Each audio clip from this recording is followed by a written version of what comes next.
우리 성도님들 지난 한 주간 잘 지내셨습니까? 예, 저도 잘 지냈습니다. 우리 함께 나눌 하나님의 말씀 출애굽기 2장 1절에서 10절 말씀인데요. 멘트를 한번 할 것 같으면서도 갑자기 하나님의 말씀에서 많이 당황스러우셨죠. 예, 하나님 말씀 읽을 때 우리 함께 일어나셔서 함께 읽도록 하겠습니다. 출애굽기 2장 1절에서 10절 말씀이고요. 우리 한 목소리로 읽도록 하겠습니다. 출애굽기 2장 1절에서 10절 말씀입니다. 시작.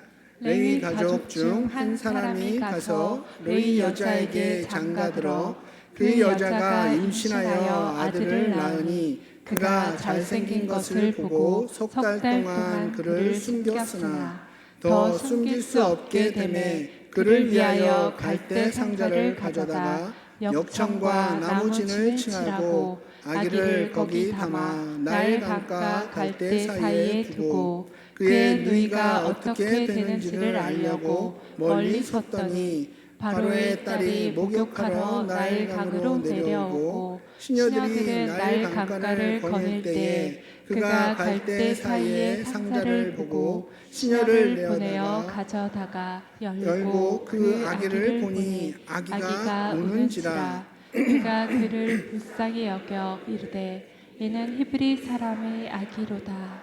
그의 누이가 바로의 딸에게 이르되 내가 가서 당신을 위하여 히브리 여인 중에서 유모를 불러다가 이 아기에게 젖을 먹이게 하리이까. 바로의 딸이 그에게 이르되 가라 하매 그 소녀가 가서 그 아기 어머니를 불러오니 바로의 딸이 그에게 이르되 이 아기를 데려다가 나를 위하여 젖을 먹이라. 내가 그 삭을 주리라. 여인이 아기를 데려다가 젖을 먹이더니 그 아기가 자라매 바로의 딸에게로 데려가니 그가 그의 아들이 되니라.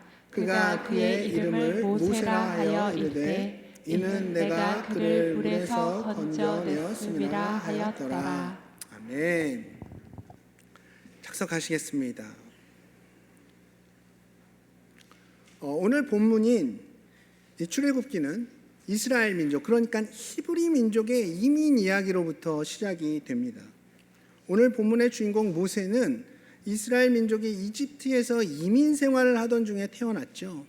사실 외국에 살고 있는 한국 사람들의 대부분은 처음부터 그 나라에 아예 뼈를 묻을 각오로 하고 외국으로 이주하는 사람들은 그렇게 많지 않을 것 같습니다. 계획했던 공부가 끝나거나 회사에서 보내준 연수나 파견의 기간을 다 마치고 나면, 또 어떤 분들은 계획했던 사업의 목표를 달성하고 나면 다시 한국으로 돌아올 생각으로 외국 생활을 시작하는 게 대부분이죠. 근데 간혹 어떤 분들은 아이들의 교육 문제나 아니면 그 현지에서의 삶의 그런 계획이 수정되는 이런저런 이유로 인해서 그곳에서 아예 터를 잡고 계속 사시는 분도 있습니다. 제미교포, 제일교포들이 있고요. 또 만주나 사할린 쪽에도 꽤 많은 우리나라 동포들의 4세, 5세 후손들이 터를 잡고 살아가고 있어요. 이분들은 한국 사람이지만 특별한 일이 없는 한 그 땅에 뼈를 묻게 될 겁니다. 모세가 태어날 무렵 이스라엘 사람들도 그랬던 거예요. 약 400년 전에 가나안 땅에 살았던 야곱과 그의 식솔들 70명이 애굽으로 처음 이주를 했었는데, 그때만 해도 그저 7년의 그 대흉년, 그 기간만 피할 생각으로 애굽에 왔었던 거죠. 그러나 시간이 흐르면서 그들은 고향으로 돌아가는 것을 차일피일 미루게 되었고 결국 400년이란 긴 세월 동안 대를 이어가며 애굽에 머물게 된 겁니다. 하나님께서 조상 아브라함에게 주신 가나안 땅에 비해서 이 애굽 땅은 너무나도 비옥하고 풍요로웠죠.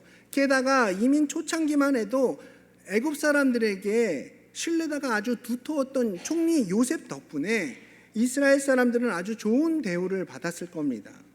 당시 최강대국 애굽의 보호를 받으면서 편안하게 살 수 있는 이 애굽 땅에서 특별한 이유 없이 떠나고 싶은 사람 아무도 없었을 거예요. 근데 여기서 우리가 한번 생각해 봐야 할 것은 풍요와 안전이 우리에게 가져다주는 이 안락함이 영적으로는 얼마나 위험하게 작용될 수 있는지를 심각하게 고민해 봐야 합니다. 애굽에서 아무 걱정 없이 편안하고 풍요롭게 지내는 동안 이스라엘 백성들은 조상 아브라함이 하나님께 받은 그 약속과 사명은 잊어버린 거예요. 그들 삶 가운데 풍요와 안전은 얻었을지 모르겠지만 하나님의 약속과 소명은 잃어버린 거죠. 사실 아브라함은 갈대아 우르의 그 풍요와 안전을 버리고 하나님이 부르시는 곳으로, 거기가 어딘지도 모른 채 그 약속을 붙잡고 약속의 땅으로 향해 나아갔습니다. 물론 그 과정 속에서 여러 고난들을 당했죠. 하지만 아브라함은 편하고 풍요롭게 살기보단 고생스럽더라도 하나님의 부르심을 따라 그 소명 따라 사는 쪽을 선택했습니다. 반면에 그의 후손들은 하나님의 약속과 소명은 잊어버리고 이 땅에서의 풍요와 안전을 선택한 거죠. 자, 그럼 여기서 한 가지 질문을 하게 됩니다. 하나님은 왜 이스라엘 백성들이 400년 넘는 긴 세월 동안 애굽에서 풍요와 안전에 취해 있도록 그저 내버려 두셨을까요? 아마도 하나님께서는 아브라함과의 약속, 내가 너를 통해 큰 민족을 이루겠다는 그 약속을 이루시기 위해서 이스라엘 민족이 애굽 땅에 사는 것을 허락하신 것 같아요. 애굽에서 70명으로 시작한 이스라엘 민족이 400년이라는 그 기간을 통해 무려 장정만 60만 명, 이스라엘의 모든 인구를 계산해 보면 약 200만 명의 큰 민족으로 하나님께서 세우신 겁니다. 조선 왕조의 역사가 한 500년 정도 되거든요. 1392년에 태조 이성계로 이렇게 조선이 개국되었을 때 그때 인구가 554만 명이었어요. 그리고 약 500년 후에 1910년도에 조선이 망하게 되는데 그때 조선의 인구는 과연 얼마나 늘었을까요? 그때 조선의 인구가 1742만 명이에요. 그러니까 약 500년 동안 인구가 한 3배 정도 는 겁니다. 인구 3배가 늘어나는데 500년이 걸린 거예요. 비록 이스라엘 백성들이 애굽에 눌러앉기로 한 것은 하나님의 약속과 그 소명보다는 이 땅에서의 풍요와 안전을 더 중요시한 그런 근본적인 이유가 있기는 하지만, 만약 그들이 일찌감치 가나안 땅으로 돌아갔다면 그런 외적들과의 지속적인 전쟁으로 인해서 아무리 400년이라는 시간이 흘렀어도 민족이 아니라 그저 작은 부족 그 정도로만 남았을 겁니다. 이렇듯 하나님이 하시는 일은 늘 신비하고 놀랍습니다. 심지어는 우리의 실수와 잘못까지도 이용하셔서 하나님은 당신의 뜻을 이뤄 가시는 거예요. 사실 하나님께서는 우리에게 자유의지를 주셨습니다. 그리고 우리가 그 자유의지를 잘못 사용해서 죄를 선택하더라도 때로는 하나님께서는 그저 내버려 두십니다. 물론 죄된 삶으로부터 돌이키도록 하나님께서는 지속적으로 우리를 부르시고 또 성령을 통해 찔림도 주시고 영적으로 깨어나라는 권면도 하십니다. 그리고 때때로는 그 죄에 대해서 책임을 묻기도 하세요. 그게 바로 징계잖아요. 하지만 끝끝내 우리가 돌이키지 않고 결국 죄된 것들을 선택한다면 그냥 그대로 놔두십니다. 근데 여기서 우리가 기억해야 할 것은, 아무리 우리가 잘못된 선택을 하면서 하나님의 뜻을 어그러뜨린다고 해도 이것 때문에 하나님의 선하신 계획이 틀어지는 일은 전혀 없다는 거예요.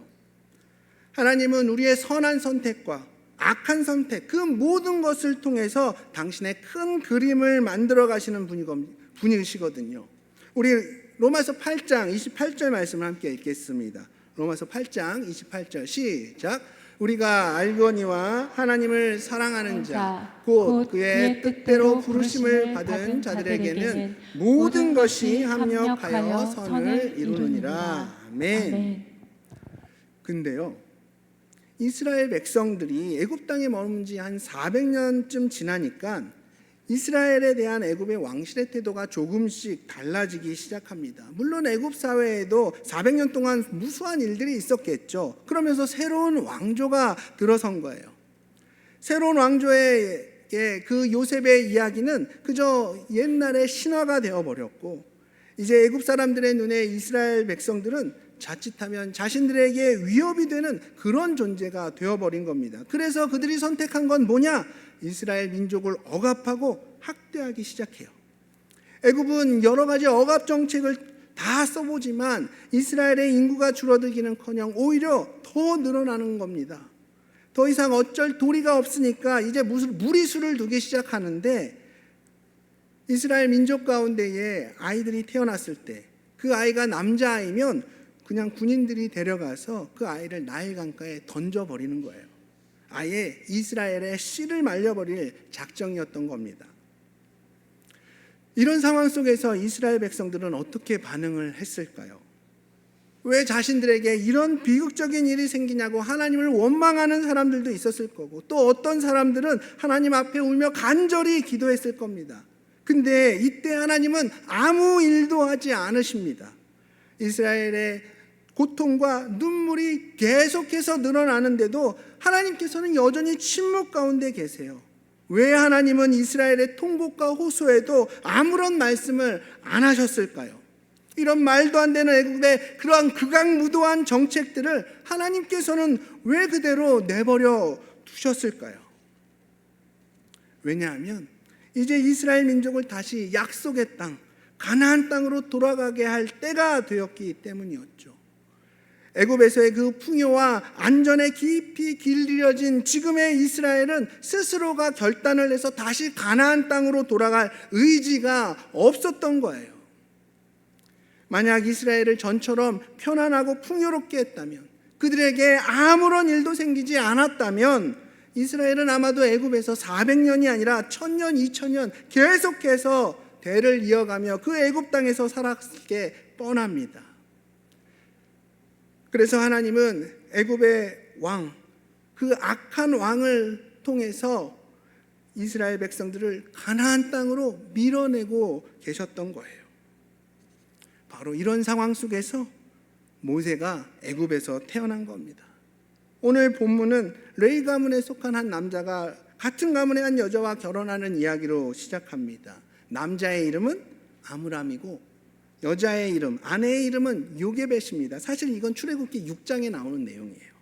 이 부부는 모세를 낳기 전에 이미 딸 하나, 아들 하나가 있었습니다. 딸의 이름은 미리암, 아들의 이름은 아론이었죠. 아론은 아마 이 바로 왕이 유아들을 다 죽이라는 그 명령 이전에 태어났던 것 같습니다.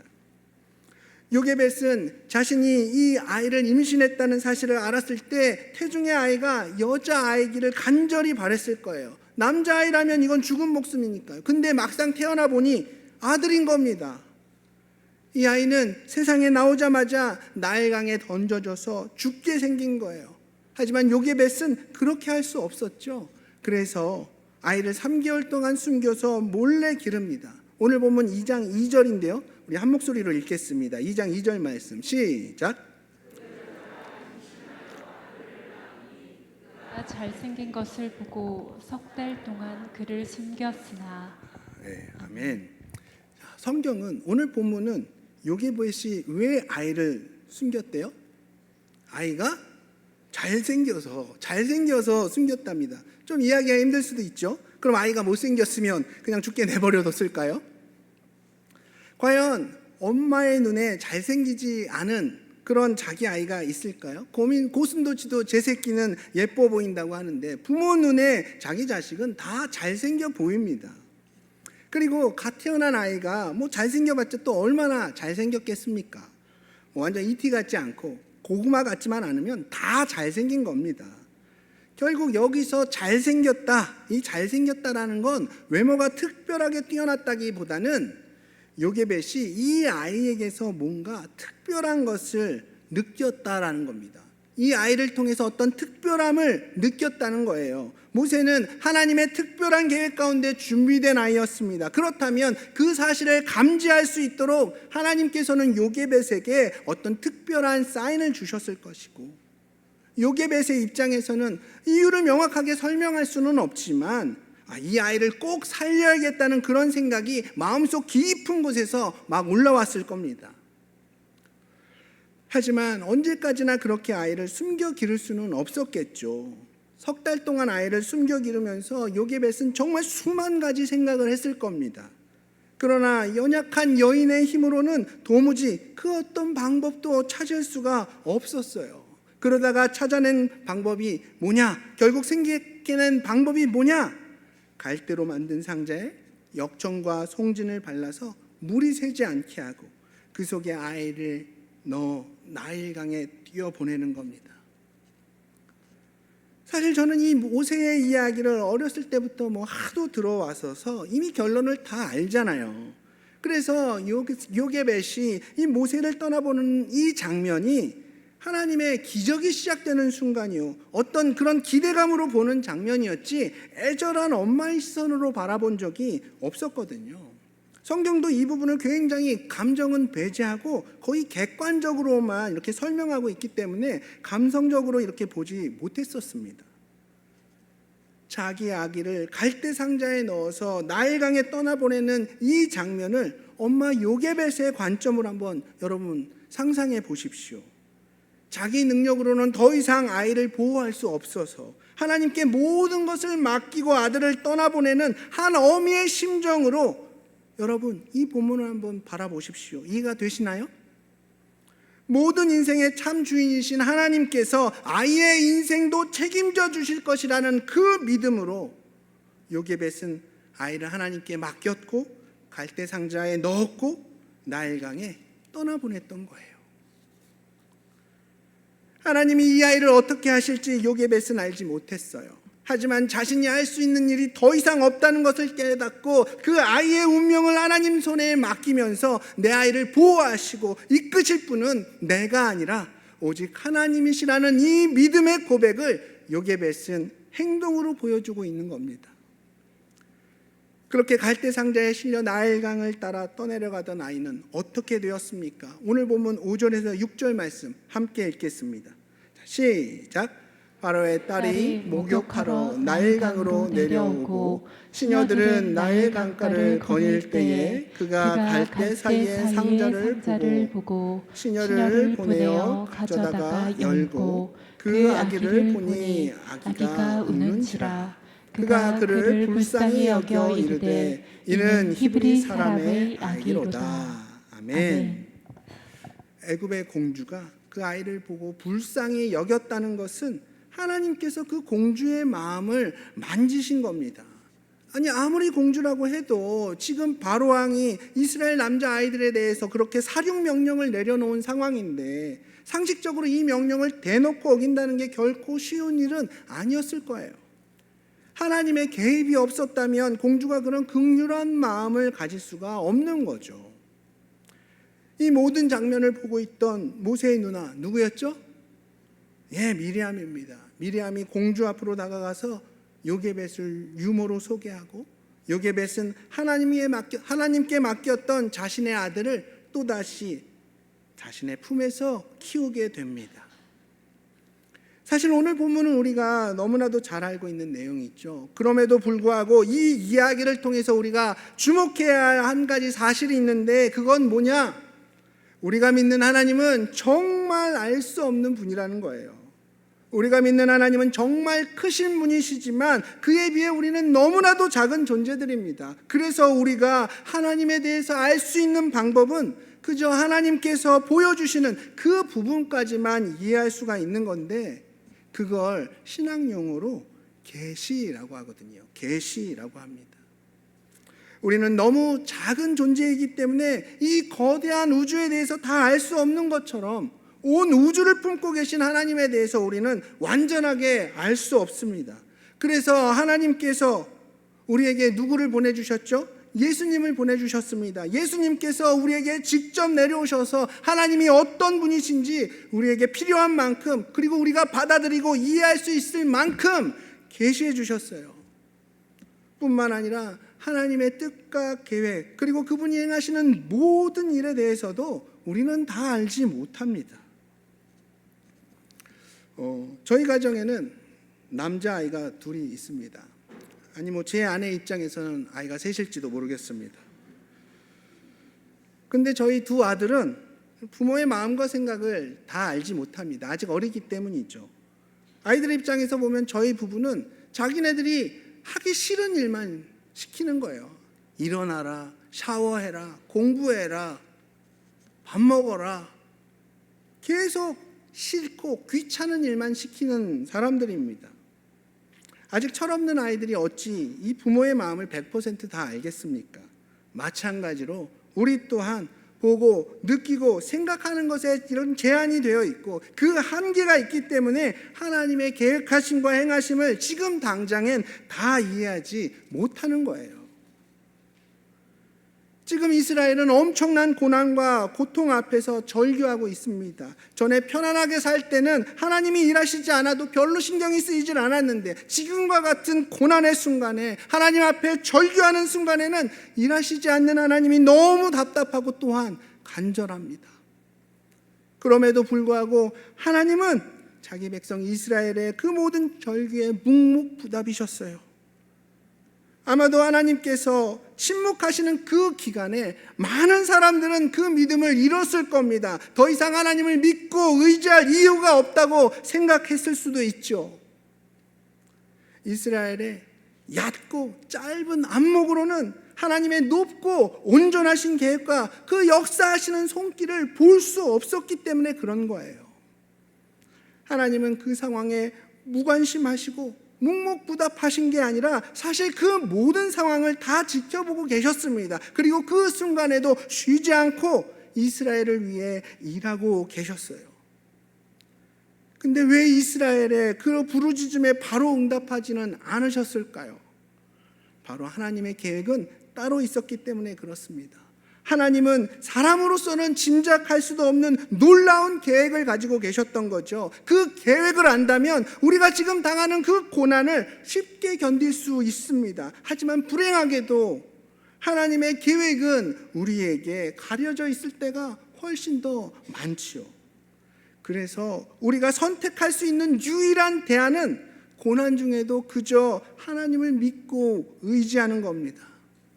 그분의 계획을 자세히 알 수는 없지만 지금 내가 당하고 있는 이 고난도 그분의 계획 안에 있음을 믿고 그분을 의지하면서 그 인도하심을 따라가면서 살아가는 거죠. 히브리서 11장 6절 말씀이 이 사실을 잘 표현해주고 있습니다. 우리 히브리서 11장 6절 말씀을 함께 읽어보실까요? 자, 시작. 믿음이 없이는 하나님을 기쁘시게 하지 못하나니 하나님께 나아가는 자는 반드시 그가 계신 것과 또한 그가 자기를 찾는 자들에게 상 주시는 이심을 믿어야 할지니라. 아멘. 여기 히브리서 저자는 하나님을 믿는데 반드시 필요한 두 가지를 말하고 있죠. 하나는 뭐예요? 하나님이 계시다는 사실을 믿고 또 다른 하나는 그분이 선하신 분이라는 것을 믿는 거예요. 이 두 가지가 서로 비슷해 보이고 그 말이 그 말 같지만 결코 같지가 않습니다. 우리 주변을 보면 하나님의 존재는 믿지만 그분이 선한 계획으로 나를 바라보고 있다는 그 사실을 믿지 않는 사람이 생각보다 많습니다. 나를 향한 하나님의 계획이 선하다는 게 그게 무슨 말이냐? 바로 하나님께서 나를 사랑하신다는 거고요. 바로 그 십자가가 우리 한 사람 한 사람을 향한 하나님의 사랑 표현인 겁니다. 결국에 하나님을 믿는다는 건 뭐냐? 어떤 경우에도 우리를 사랑하시는 그 하나님을 믿고 그분께서 전적으로 내 삶을 인도하고 계신다는 그 사실을 믿는 거예요. 전적으로 내 삶을 그분께 맡기고 살아가는 모습인 겁니다. 그렇기 때문에 믿음 생활은 볼 수도 없고 알 수도 없는 그 하나님을 믿고 따라가는 모험인 거예요. 오늘날 많은 사람들이 우리 믿음에 대해서 오해하는 것 중에 하나가 뭐냐 하면 내가 모든 것을 이해해야 한다는 생각이 있어요. 하나님에 대해서도 이해하고 믿어야 그게 진정한 믿음이라고 말하고 하나님의 뜻도 합리적이고 내가 납득이 되어야만 순종할 수 있다고 생각하는 거죠. 근데 이런 모습은 우리의 교만으로부터 비롯된 문제인 것 같습니다.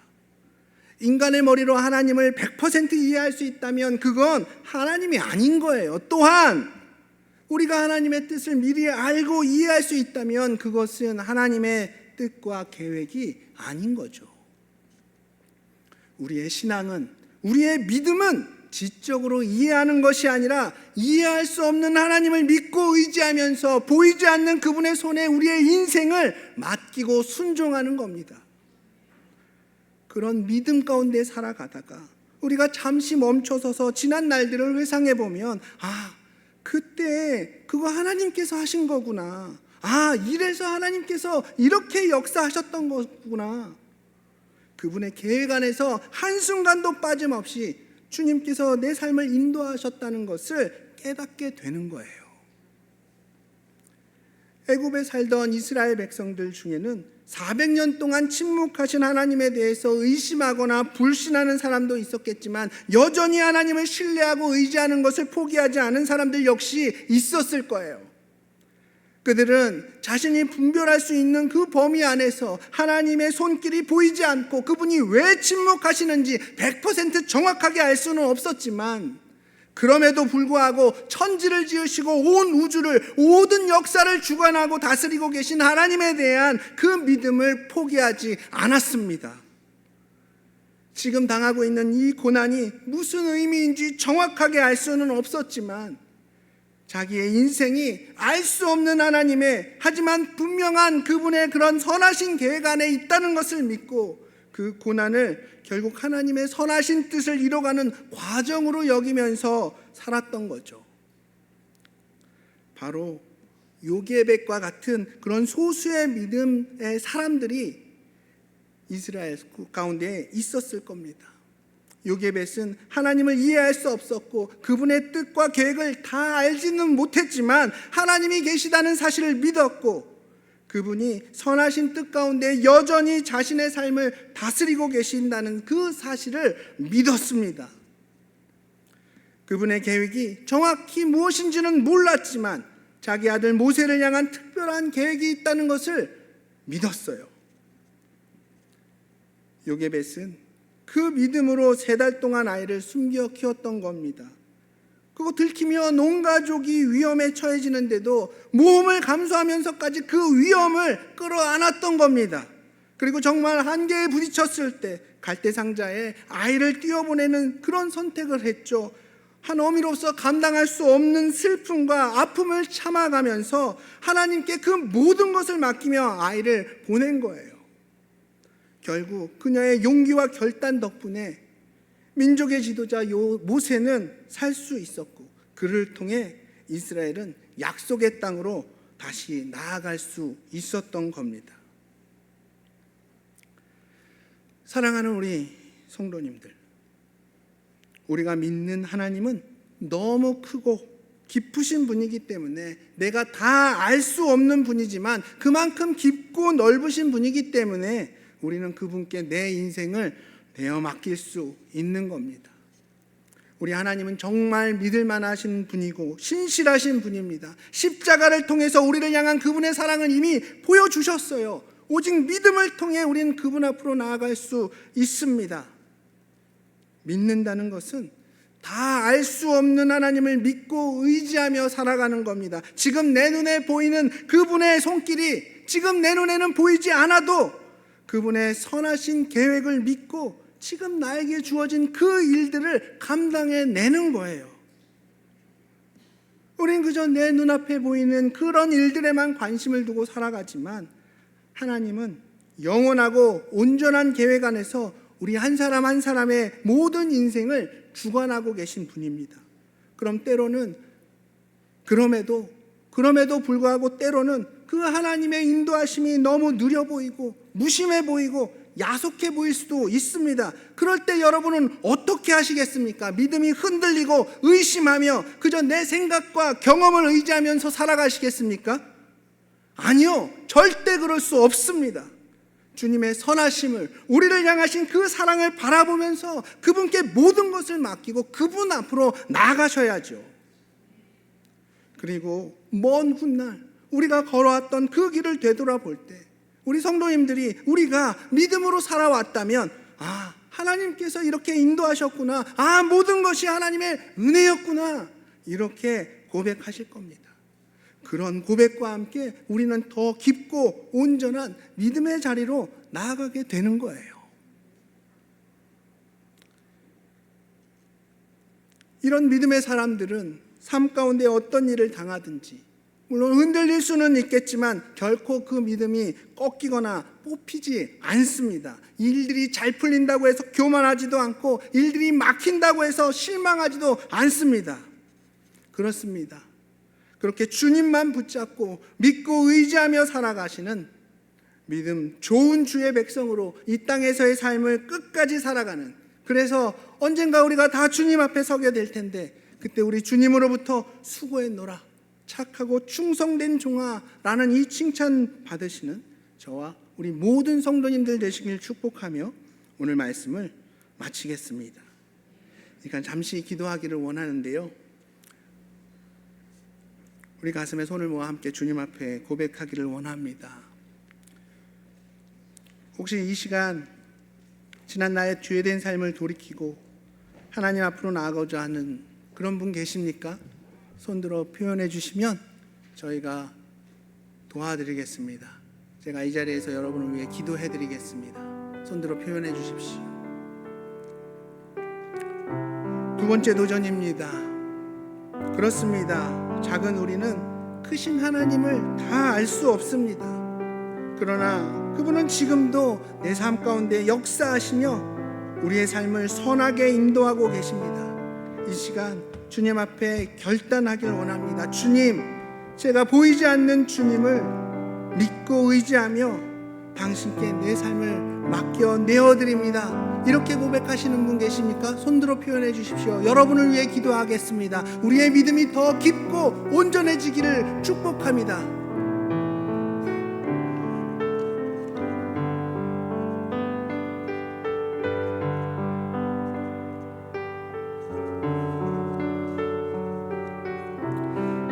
주님, 감사합니다.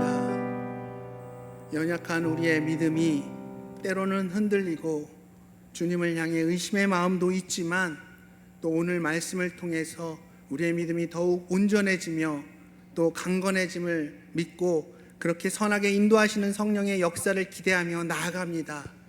부족한 우리의 삶 가운데에 주님께서 온전한 은혜들을 베풀어 주시고 그 가운데 더 예수 닮음의 자리로 함께 나아가는 우리 모든 성도들 될 수 있도록 주님 인도하여 주시옵소서. 이 모든 말씀 살아계신 예수님 이름으로 기도드렸습니다. 오랫동안 앉아 계셨는데요, 우리 함께 일어나셔서 찬양하며 결단하는 시간 갖기 원합니다. 나의 가는 길 주님 인도하시네. 그는 보이지 않아도 날 위해 일하시네. 주 나의 인도자 항상 함께 하시네. 사랑과 힘 베푸시며 인도하시네. 나의 가는 길 나의 가는 길 주님 인도하시네. 그는 보이지 않아도 날 위해 일하시네. 주 나의 인도자 항상 함께 하시네. 사랑과 힘 베푸시며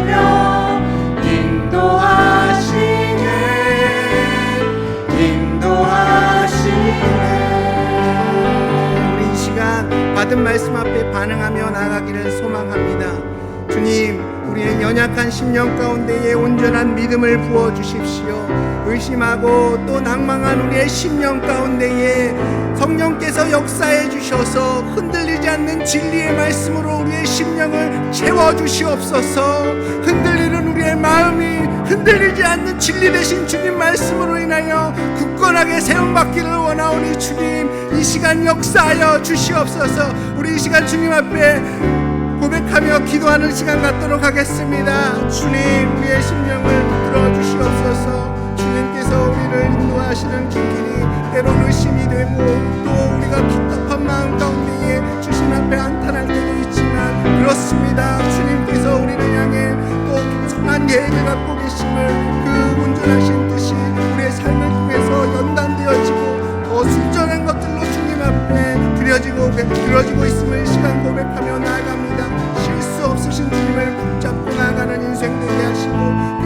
우리의 진리 되신 예수 그리스도와 함께 내 인생이 더욱 온전해지기를 소망하오니 연약한 우리의 심령 가운데 함께하여 주시고 주님 인도하여 주시옵소서.